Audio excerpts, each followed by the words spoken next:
The mecha superhero genre gets turned upside down in another wacky and crazy episode of Planet With, which basically makes it clear that this entire episode is about intergalactic dogs versus cats.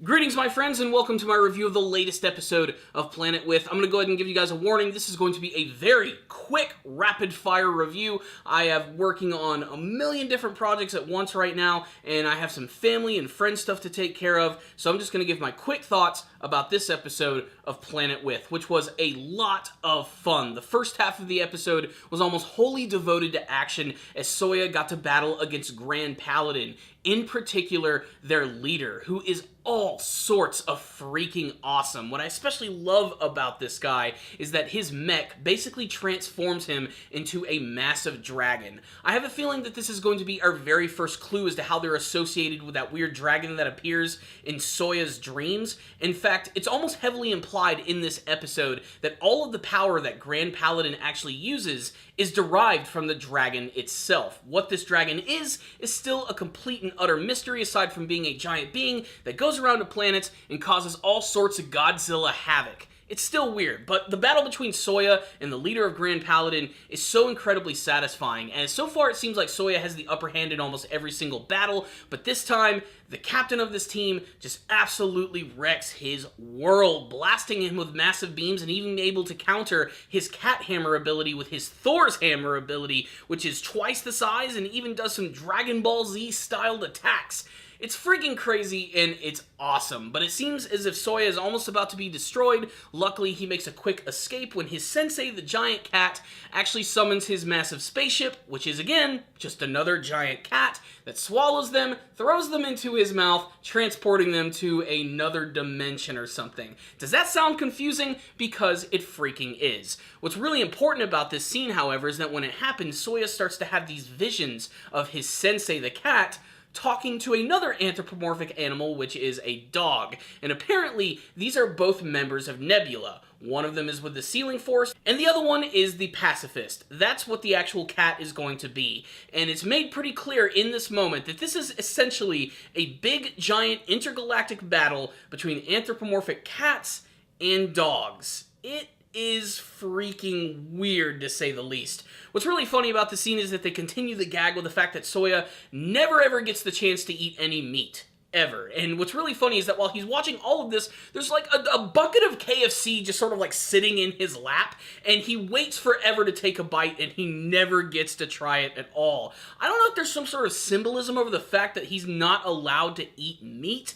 I'm sure it's something that's going to be revealed at least a little later on in the series, but wow, this stuff just makes no freaking sense. The rest of the episode, however, we finally get to go back to the slice of life school days. Yes, I know that sounds really exciting, but honestly, it's a lot of fun. Soya meets up with Nozomi Takamagahara again and decides to actually join her club, the Occult Club, which is, you know, it sounds like just about every other occult club that you see in a ton of other anime series, Haruhi Suzumiya. I'm also looking at you, Mob Psycho 100. Point is, Soya has just been brought into this group, which of course has a lot of ridiculous people. There's another female member of the group, and of course there's Nezuya, who just so happens to be another member of Grand Paladin. What's really funny about his character is he's the one who's always constantly reading a book.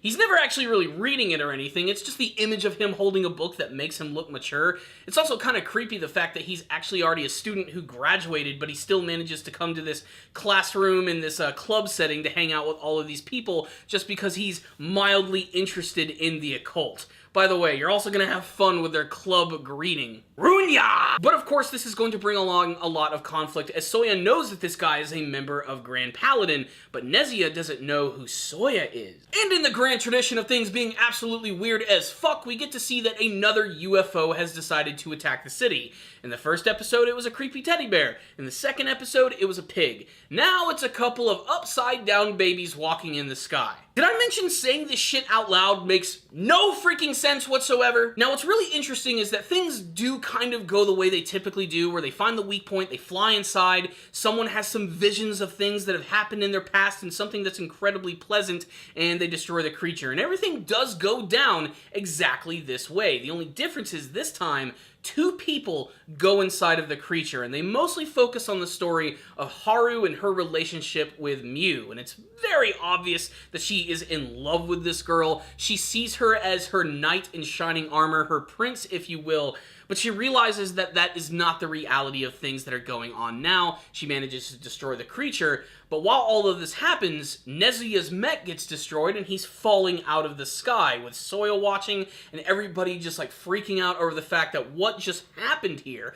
With two people going into this thing, did it just completely mess with his mind? Did he not get an opportunity to come to terms with the things that went on in his past? Can only one person go into these things? Does anything make any sense in this show? So what's the rundown on this episode of Planet With? Another crazy episode that gives us some answers, but also like a million more questions. I do think it's absolutely hilarious that this basically boils down to a big space war between cats and dogs, and they somehow get other planets involved in it. I'm not sure how the whole dragon and everything factors into all of this, but they give us some real solid hints into this episode about how those dragons are actually connected to Grand Paladin. There's also some subtle hints that Soya himself might not even be human. For all we know, he could be an alien from another planet that was actually destroyed by these dragons, and somehow he's been taken to Earth to be the special weapon of the cats, the pacifistic group of Nebula. The series might be kind of confusing in some sense, but it's still incredibly fun to watch. The action sequences are so freaking solid, especially the one at the beginning of this episode. I loved it. This was just another super fun experience with Planet With, which is still one of the most unique series that I've seen in really some time.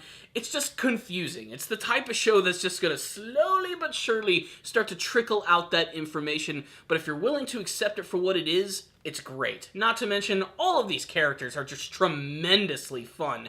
At first, they look like the most stereotypical anime characters that you've ever seen, but they're surprisingly layered, and I like how every single episode is focusing on a different character from Grand Paladin, while also adding to the mystery of Soya and his association with Nebula. So, crazy episode. I'm giving this one right here a 4 out of 5. I would love to hear your thoughts about it. You can tell me all of them in the comment section below. I'll see you guys next time. And as always, stay down there, baby.